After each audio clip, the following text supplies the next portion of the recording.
A photo essay begins and ends with a story, and even when no words are spoken, there's still a story behind there. And for photographer Nate Allen Wilson, that story lives in faces, posture, and presence. His newest project, Besides Me, turns the lens towards the DFW Metroplex, and today he joins me to share some of the stories and how you may be able to actually help him out with his project. Good morning to you, Nate. Good morning. So glad to have you here. So tell me, what made you say, okay, let's start documenting different cultures, especially throughout the world, but also a focus right here on DFW? Believe it or not, it came from a single phrase in a book I read in college. A weird Latin phrase, similis assimili cognoscitur, which just means like seeks after like. And it occupied my mind for a while, and I was never comfortable with it. The idea that we just surround ourselves with people just like us when I knew the world was different.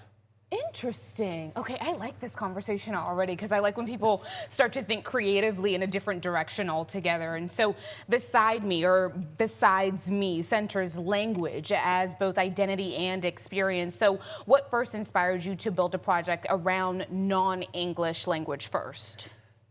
Around 2014, I found an article online that showed how many languages are spoken in the Metroplex. And it surprised me, but I also knew that most people probably didn't realize who their neighbors were. Right. And I had a decent history of photographing people in other countries, and I thought, why not do that here?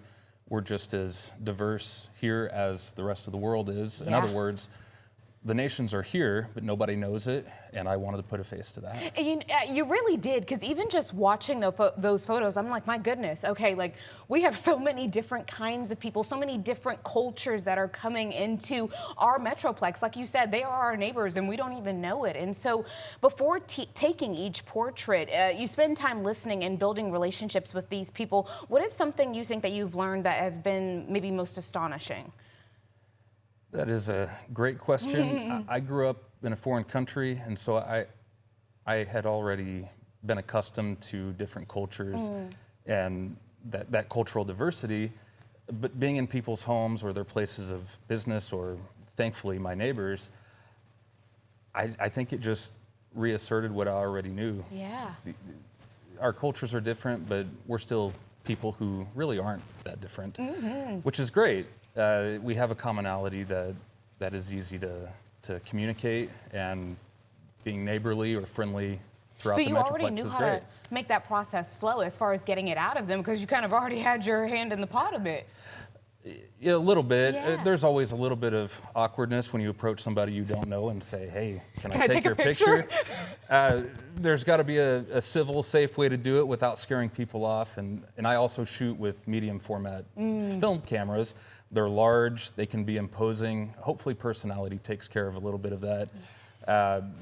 It's not always easy though. I get that, though. I do get that. Okay, I want to pop up a few pictures because I want you to tell us a story behind a few. Now, can you tell me a little bit more about this one?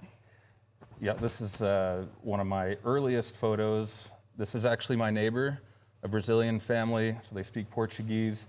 They're also custom furniture builders. Wow. But more than what they do, they are wonderful neighbors who we really enjoy celebrating birthdays and holidays with.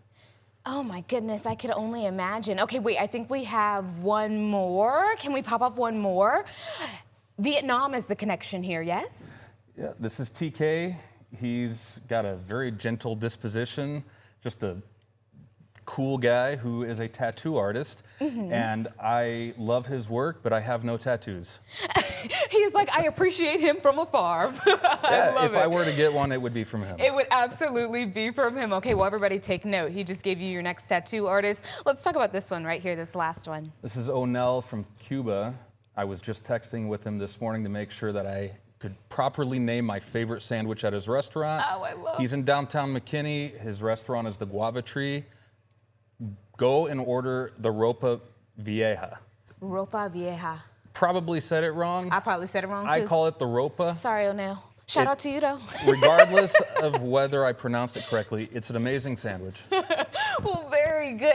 It sounds like you learned so much from so many different types of people, and I love that you're almost breaking down these fences. And I think a lot of us could probably work on that as we enter into this new year. So thank you for setting that example for all of us. Tell us how we can learn more about your project, how we can see more of these photos. Yeah, you can go to nateawilson.com and look for the project. I think it's under a tab labeled Nate, you're so chill. Portraits.